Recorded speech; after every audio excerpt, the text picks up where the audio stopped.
Hello students, आशा करता हूँ आप घर पे स्वस्थ होंगे। लॉकडाउन का पालन करते हुए नियमित रूप से अपनी पढ़ाई कर रहे हो। तो चलिए आज की टॉपिक शुरू करते हैं। हम पढ़ा रहे थे आपको रासायनिक अभिक्रियाएं और रासायनिक समीकरण।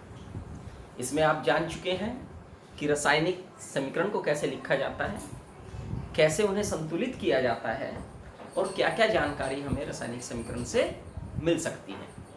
इसके साथ ही आपने जाना कि रासायनिक अभिक्रियाएं क्या हैं, उनके प्रकारों पर हम चर्चा कर रहे थे और हमने आपको योगात्मक अभिक्रियाएं और प्रतिस्थापन अभिक्रियाओं के बारे में बताया था। अब हम आगे की तरफ बढ़ते हैं। आज हम पढ़ेंगे बच्चों वियोजन अभिक्रियाएं और अपघटन अभिक्रियाएं। आज हमारे टॉपिक में दो प्रकार शामिल रहेंगे। तो सबसे पहले हम बात करेंगे वियोजन अभिक्रियाएं। तो वे अभिक्रियाएं जिनमें किसी भौतिक प्रभाव के कारण कोई पदार्थ टूट जाता है और उस भौतिक प्रभाव के हटते ही पुनः मूल रूप में आ जाता है, ऐसी अभिक्रियाओं को हम वियोजन अभिक्रियाएं कहते हैं। यानी कोई पदार्थ है, कोई भौतिक प्रभाव से क्या तात्पर्य है? उसके ताप में परिवर्तन किया जाए, दाब, विद्युत, ऐसे कोई भी प्रभाव, मुख्यतः ऊष्मा और विद्युत के प्रभाव के कारण वो अवयव टूट जाएगा और उस प्रभाव को हटाते ही, यानी गर्म किया है तो ठंडा करते ही विद्युत दी है तो हटेगा, जैसे वो अपने मूल रूप में आ जाएगा। तो इन अभिक्रियाओं को हम वियोजन अभिक्रियाएं कहेंगे। Is that right? ठीक है। अभी मैंने बताया भौतिक प्रभाव में दो चीजें हैं, एक ऊष्मा है, एक विद्युत है। तो उसी आधार पर इन वियोजन अभिक्रियाओं को भी श्रेणीबद्ध किया गया है दो रूप में। वियोजन अभिक्रियाएं चूंकि मैंने बताया है कि यौगिक से टूटता भी है और टूटने के बाद मूल पदार्थ भी बनता है, दोनों दिशाओं में चलती हैं, तो इनके बीच में हम ये तीर का चिन्ह नहीं लगाते, क्योंकि ये दिशा तो बताती है इधर से अभिकारक है और इधर उत्पाद है। तो चूंकि ये अभिक्रियाएं दोनों ओर चलती हैं तो इनके बीच में उत्कर्मणीयता का चिन्ह लगाया जाता है। वो कैसे लगता है बच्चों? देखिए, ये तीर पूरा है, इसे हाफ तीर, यानी आधा तीर इधर, ये इधर चली क्रिया, और चूंकि ये बैक भी आती है, आधा तीर इधर, तो ये उत्क्रमणीयता का चिन्ह बन जाता है जो दोनों तरफ हाफ हाफ चलते हुए दिखाई देती है। तो हम बात कर रहे थे कि भाई ऊष्मा के प्रभाव के कारण वियोजन अभिक्रिया हो सकती है या विद्युत के प्रभाव के कारण वियोजन अभिक्रिया हो सकती है। जब ऊष्मा के प्रभाव के कारण वियोजन क्रिया होती है तब हम इन अभिक्रियाओं को कहते हैं ऊष्मीय वियोजन।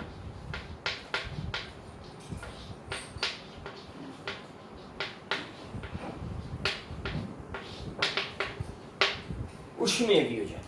तो कोई एक एग्जाम्पल हम देखें, नौसादर, क्या सूत्र होता है? NH4Cl, ammonium chloride. तो नौसादर NH4Cl को जब गर्म किया जाता है तो गर्म करने पर यह अमोनिया और HCl गैसों में टूट जाता है, इनमें टूट जाता है गर्म करने। इससे पहले कक्षा 9 में आप पढ़े, ये एक ऊर्ध्वपातज पदार्थ है जो ठोस से सीधा गैस अवस्था में आ जाता है। दोनों गैस हैं, ठोस, अगर मैं गैस, लेकिन यहाँ पे वो संदर्भ नहीं है, संदर्भ इसका वियोजन अभिक्रिया। तो जब हम नौसादर को गर्म करते हैं तो NH3 और HCl में टूट जाता है, और यदि उन्हें ठंडा करें ठंडा करने पर ये वापस अमोनियम क्लोराइड में परिवर्तित हो जाता है। तो भौतिक प्रभाव के कारण वो है टूटा, और भौतिक प्रभाव हटते ही वो पुनः संयुक्त हो गया। इस कारण से ये, क्योंकि वो भौतिक प्रभाव ऊष्मा है, इसलिए ये अभिक्रियाएं ऊष्मीय वियोजन की श्रेणी में रखी जाती है। ठीक, एक और उदाहरण लेते हैं। Phosphorus pentachloride PCl5। Phosphorus pentachloride को जब हम गर्म करते हैं तो गर्म करने पर वह फास्फोरस ट्राइक्लोराइड और क्लोरीन में टूट जाता है, और ठंडा करने पर पुनः PCl5 बन जाता है। तो ये भी वियोजन अभिक्रिया है। ठीक, ऊष्मीय वियोजन के दो एग्जाम्पल हैं। इसके अलावा और भी एग्जाम्पल आप देखेंगे। ऊर्ध्वपातज जो पदार्थ हैं वे अभिक्रियाएं जो है प्राय वियोजन अभिक्रियाएं होती हैं ऊष्मीय वियोजन। ठीक है, वियोजन में दूसरा प्रकार है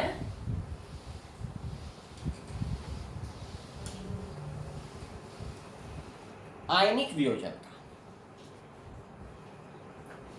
सेकंड प्रकार की वियोजन अभिक्रियाएं हैं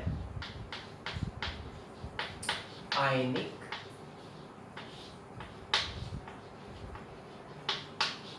वियोजन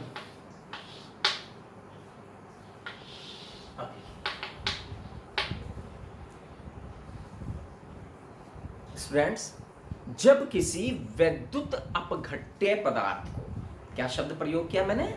विद्युत अपघट्य। क्या होते हैं विद्युत अपघट्य? विद्युत अपघट्य वो पदार्थ होते हैं प्राय जिनमें प्राय वैद्युत संयोजी बंध होता है। आपने कक्षा 9th में बंध पढ़े हैं, सह संयोजी बंध, उपसह संयोजी बंध और वैद्युत संयोजी बंध। यानी जो इलेक्ट्रॉन के आदान प्रदान के द्वारा बंध बनता है वो वैद्युत संयोजी बंध होता है। जब हम किसी वैद्युत अपघट्य पदार्थ को जल में घोलते हैं, जल में घोलेंगे तो जल में घोलने पर वह अपने आयनों में टूट जाता है। इस कारण से इसे आयनिक वियोजन नाम दिया गया है, या इसे विद्युत अपघट्य वियोजन भी कहा गया है। दोनों नाम से इसे संबोधित करते हैं, आयनिक वियोजन भी और विद्युत अपघट्य वियोजन। कोई भी विद्युत अपघट्य पदार्थ, आपने पढ़ा है सोडियम क्लोराइड में, नमक का उदाहरण ले रहा हूं। नमक को जब आप पानी में घोलते हैं तो क्या करते हैं? आप कहेंगे जी इसमें तो नमक का विलयन बनता है। बिल्कुल ठीक बात है, लेकिन उस विलयन के भीतर वास्तव में सोडियम आयन और क्लोराइड आयन भी मौजूद है। ये आपका नमक शुक्र हुआ NaCl, और आपने इसे जल में घोला, और जब आपने जल में घोला तो ये बने सोडियम आयन और क्लोराइड आयन, आयनों में टूट गया ये, और जल को हटाते ही ये वापस NaCl बन जाएगा। अब जल कैसे हटेगा? आप समझदार हैं, पानी में नमक घोला है तो जल को हटाने का तरीका उसे वाष्पीकृत कर दीजिएगा तो जल अपने आप हट जाएगा, तो वापस नमक के रूप में आ जाएगा, है ना।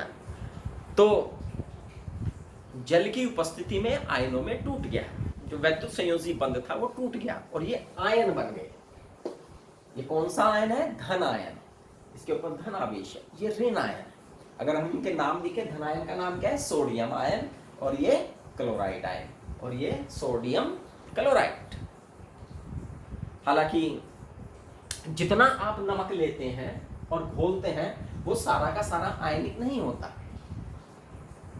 जितने आयनित अणु हैं, जितने अणु टोटल हैं, और उनमें से जितने आयनित होते हैं उनके अनुपात को हम आयनन की मात्रा के नाम से जानते हैं कि आयनन की मात्रा क्या है, किसके आयनन की मात्रा कैसी होगी। एक और एग्जाम्पल हम लेंगे इसमें, यह है नौसादर का NH4Cl। अभी आपने इससे पहले एक उदाहरण नौसादर का ही लिया था जब आपने उसे ऊष्मीय वियोजन की श्रेणी में लाया था। अब हम इसे गर्म नहीं कर रहे हैं, हम इसे पानी में घोल रहे हैं। और जब हम नौसादर को जल में घोलते हैं तो जल में इसकी क्रिया दूसरी होती है। ये बनाता है NH4 आयन और क्लोराइड आयन, अमोनियम आयन और क्लोराइड आयन। जल में घोलने पर चूंकि ये आयनों में टूट गया और इसे हटते ही वापस नौसादन के रूप में बन गया। इस प्रकार से ये अभिक्रिया आयनिक वियोजन की श्रेणी में आएगी। तो आप समझ गए होंगे, किसी भी भौतिक प्रभाव के कारण कोई यौगिक टूटता है अवयवों में, उस भौतिक प्रभाव के कारण ही वापस संयुक्त हो जाए, तो इस प्रकार की अभिक्रियाओं को हम वियोजन अभिक्रियाएं कहते हैं। अब हम करेंगे अपघटन अभिक्रियाएं। तीसरा है अपघटन अभिक्रियाएं।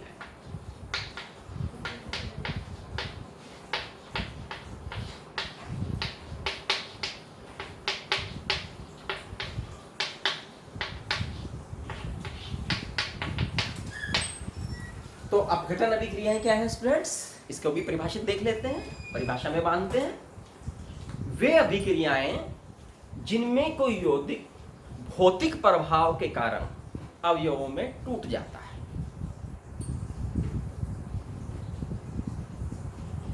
ठीक, लेकिन भौतिक प्रभाव के हटने पर वापस नहीं आएगा, ये अंतर आ गया यहां पर। भौतिक प्रभाव के कारण अवयवों में टूट गया और बस टूट गया। ठीक है, ये योगात्मक अभिक्रिया के बिल्कुल उल्टी है। योगात्मक में जुड़कर एक बनाते हैं, ये एक से कई में टूट जाता है। उदाहरण, चूने का पत्थर, इसका उदाहरण हम लेंगे। चूने के पत्थर का सूत्र याद कीजिए तब तक मैं एक पॉइंट और इसमें क्लियर कर देता हूं। अब चूंकि यहां पर भी भौतिक प्रभाव है अपघटन में, तो ये भौतिक प्रभाव हो सकता है ऊष्मा हो। अगर ऊष्मा होगा तो क्या कहेंगे हम इसे, ऊष्मीय अपघटन। और यदि ये विद्युत होगा तो हम क्या कहेंगे इसे, विद्युत अपघटन। और यदि ये प्रकाश होगा तो हम इसे कहेंगे प्रकाश अपघटन। तो अपघटन अभिक्रियाओं में जो भौतिक प्रभाव है उसके आधार पर ही हमने ने 3 भागों में बांट दिया। तो चलिए एक एक एग्जाम्पल लेते हैं जल्दी से इनका। सबसे पहले आता है ऊष्मीय अपघटन का। मैंने अभी बताया था चूने का पत्थर, क्या सूत्र होता है चूने के पत्थर का। सबसे पहले हम ऊष्मीय अपघटन को लेंगे, CaCO3। चूने के पत्थर को जब गर्म करते हैं तो चूने का पत्थर, संगमरमर, चौक, खड़िया, ये सब एक ही सूत्र है। जब हम इसे गर्म करते हैं तो ये बन जाता है चूने में और देता है कार्बन डाइऑक्साइड। तो एक यौगिक ऊष्मा के प्रभाव के कारण टूट गया, और चूंकि ये टूट गया है इसलिए क्या हुआ, ऊष्मीय अपघटन। क्लियर। हाँ, अब विद्युत अपघटन का उदाहरण लेते हैं। विद्युत अपघटन में क्या होता है भाई, विद्युत प्रवाहित की जाए। यदि आप एक विशेष बर्तन में, जिसे हम वोल्टामीटर कहते हैं, पानी लें जो जल है आसु जल, और उसमें 1 या 2 बूंद सल्फ्यूरिक एसिड की डाल दें, उसे अम्लीय बनाने के लिए, विद्युत का चालक, क्योंकि आसुत जल विद्युत का कुचालक होता है, और विद्युत का चालक बनाने के लिए उसमें 2-3 बूंद किसकी डाल दीजिए, किसी भी एसिड्स की, सल्फ्यूरिक अम्ल, हाइड्रोक्लोरिक अम्ल डाल दीजिएगा, और अब उसमें विद्युत धारा प्रवाहित करते हैं। तो विद्युत धारा प्रवाहित करने पर बच्चों, जल जो है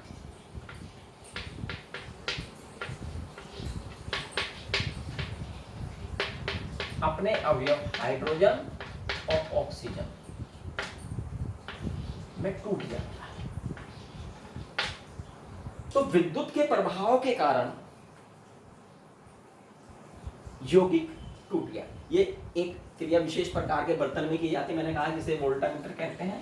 इस वोल्टामीटर में इलेक्ट्रोड लगे रहते हैं,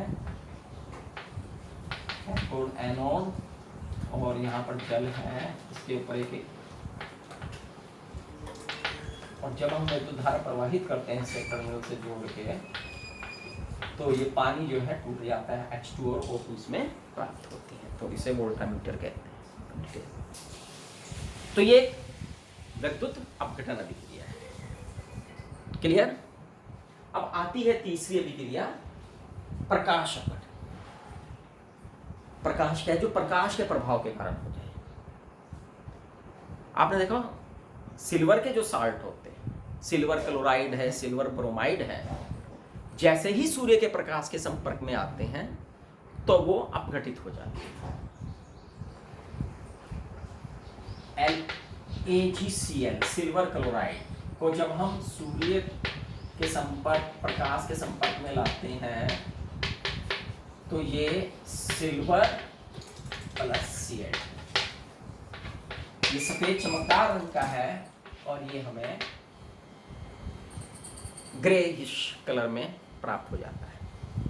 आपने देखा इलेक्शन में जब वोटिंग पड़ती है तो एक इंक लगाई जाती है उंगलियों पर निशान के लिए कि भाई इसने वोट डाल दिया है, तो एक पानी सा लगाते हैं, लेकिन थोड़ी देर बाद आप देखते हैं कि वो स्थान डार्क हो जाता है, तो वो सिल्वर का साल्ट होता है।